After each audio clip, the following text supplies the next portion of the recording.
Narcissists aren't going to get diagnosed with NPD. Narcissists don't end up getting diagnosed with NPD. You might have seen different theories, different statistics, different things out there that talk about the small level of people that actually get diagnosed with NPD.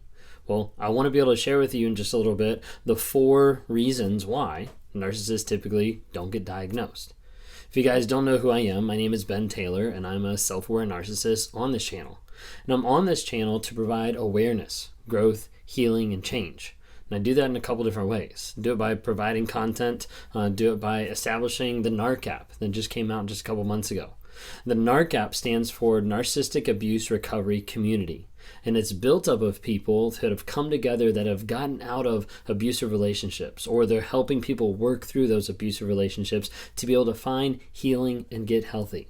As they get out, as they start to gain back their power, their self-esteem, their self-confidence. And on the app is a place for them to engage in community, to be able to interact with other people, to be able to say, this is what I'm going through, any advice in this. They're able to interact, they're able to learn through different courses. We just had a course that came out recently on boundaries. And so learning, how do I establish boundaries? There's one on gaslighting, on the lies that they tell, on some of the confusing stuff that happens inside narcissistic personality disorder and how it affects other people. Because as you know, it destroys a lot of lives. It destroys a lot of people. And the confusing part about it is the narcissistic fog that ends up clouding your vision, that you don't really know what's going on. What am I supposed to do? Am I supposed to stay with this person? Am I supposed to leave this person? Like, what's right? What's wrong? What's true? It becomes really confusing. And over a period of time, people start to develop what's known as a trauma bond. Almost like the idea of Stockholm Syndrome, where the person falls in love with their captor or with their abuser. It's the same thought process that goes back and forth of having cognitive dissonance, kind of like the push and pull of saying I love you, but demonstrating the exact opposite. Or the idea that you're holding on to hope or potential. Ultimately, what that trauma bond feels like is it feels crazy, because you're like, in my head, I know that this person is a toxic person, but in my heart or in my emotions, I want to go back. I want to interact. I want to talk with them. And you start to feel like, am I the crazy one? Like, what's actually going on? Like, this doesn't make sense. So I work with people to break them out of that trauma bond, to help them to get free from that, because it's very hard to be able to figure it out. And so I try to walk people through a place where they can get truth and honesty and facts about the situation. Sometimes that's just giving them closure. Sometimes that's answering questions or kind of showing them the mindset or the mind frame kind of around everything that's going on with narcissism and how it's affecting different lives. I help people get through the limbo land, which is really your detox phase of getting away from that toxic person. And then focusing on your clarity, your vision, and values of how are we going to set up boundaries? How are we going to set up habits that are going to help us set ourselves up for success, and also to avoid people in our life that are going to be this toxic, that are going to impact us in this kind of way. That's what I do. Anyways, wanted to talk to you guys today about why official NPD diagnosis is unlikely. Why are narcissists not going to get diagnosed? Okay, well, the first one is probably pretty obvious, but people with narcissism personality disorder are resistant to therapy. They're resistant because they don't think they need therapy. How many times were you with maybe your toxic ex and they were like, I don't need to go to therapy. Like, therapy is stupid. Like, I already know more than the therapist. Like, why would I even bother? A lot of times they'll have that sense of superiority of thinking like, I don't need to go because that is beneath me. Maybe you need to go because you need help. Maybe you need to go because you're messed up. And oftentimes they'll flip the script. You'll come talking to them, say, hey, I need you to get into therapy, or hey, I think you should look into this. This would be something that would probably help our relationship. And they're unwilling to do it. Instead, they flip it around. Oftentimes, that's the idea that they don't want to go to therapy because it has the concept of having to reflect, having to look inside themselves. And when they reflect and look inside themselves, they have to acknowledge their feelings and they have to acknowledge behavior. And you have to remember, with narcissism, underlying a huge aspect of narcissism is the concept of shame, is the concept of rejection. And those things sometimes are so prevalent that what it does is it has that person lash out in abuse multiple times. So that shame is underneath so much that they're unwilling to acknowledge what's actually going on. They're unwilling to self-reflect and say, hey, this is something that's wrong with me. They would rather avoid that. They would rather push it on someone else. They would rather say like, no, I'm not going to do this, because of the fact that they're too worried about what other people are going to think, or maybe other people are going to reject them. Think of a narcissist experiencing shame and how they react to it, just like you would put your hand on a hot stove or accidentally slip your hand into boiling water. You're going to feel it and jerk it out really quick, as fast as you can. That's what a narcissist or someone with this disorder does whenever they get close to experiencing guilt or shame. Oftentimes that comes with accountability or responsibility, but they get close to it and they're like, whoa, I don't want to touch that. Because for them, it's painful. For them, it's something that they think that's going to basically like kill me. Like that's like the mindset almost. It's a very like knee-jerk reaction trying to get away from it. But people with NPD, a narcissistic personality disorder, they're resistant to going to therapy because they don't want to reflect, they don't want to be vulnerable, and they don't want to be honest about the things that they're dealing with. The other aspect is sometimes they'll go to therapy, but it's just to appease someone. Maybe the wife or the husband tells their spouse, like, hey, you need to go to therapy if you want this to work. And so as a result, they're like, fine, I'll go to therapy. They go, they drag their way through it just because they have to.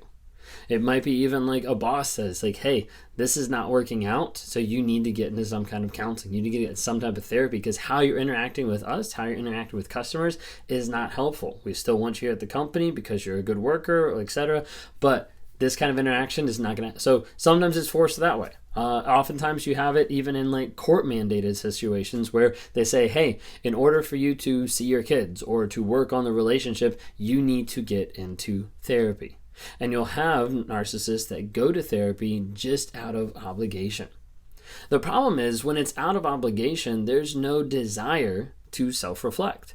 So typically what's going to walk into the room is only going to be the narcissist and their mask every single time, because they don't want to acknowledge who they are, what's happening, what they're going through. So they'd rather keep that mask, bring it to therapy so they don't have to admit their honesty about what's going on inside them. When this happens over time and time again, you'll see narcissists that come into therapy for the purpose to end up manipulating the therapist. The hard thing is a lot of psychologists and a lot of therapists, a lot of counselors are trying to be able to work with the person that's in the room. Like they don't take the person that's sitting on the couch and then like talk to them as far as like counseling another person outside. The problem is when you have a narcissist that gets into therapy, if they're not willing to be honest about who they actually are, the real person isn't in the room. So as a result, they're not able to work on the actual problems. They're not able to dive deep into figuring out what's actually going on. Let's work through this. All they're met with is this mask and this facade that makes them look good, so they keep that up so they don't have to admit who they actually are. They don't have to reflect about what's going on underneath the surface. If you've heard me before coaching different people, I would say please do not go to couples therapy or couples counseling with a narcissist, because it's not healthy. What you're going to have typically is that narcissist will get into the office, the counseling center, wherever it is, and they will use that time to be able to manipulate the other person against you. And typically you'll sit down and you'll start doing your intake and you'll look over, and what they're communicating and how they're acting is completely different than what you see on a day-to-day basis. If you go to counseling with another person and what they're portraying is completely false in that moment, you might want to examine what type of relationship you're in. It could be a narcissistic one. It could be a toxic one that you need to guard yourself and get out.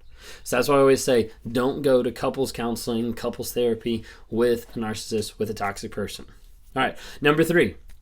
Typically, you're going to have a lot of different varied people out there. You've got counselors, therapists, psychologists, like all over the place, like different people, different walks of life, different education. One of the problems out there of narcissists actually getting into therapy or getting a diagnosis is also the fact that there's a lot of people out there that don't understand what narcissism is. They don't understand what makes up it. They don't understand how to be able to work with it. They don't understand all these different aspects. Probably one of the biggest genres out there that doesn't understand or even acknowledge a lot of times the aspect of narcissism is Christianity, or like religion as a whole. So you'll have people in those relationships that they go and seek out a pastor or someone in the church that's like trusted or whatever, and they don't help. They don't help because they don't understand.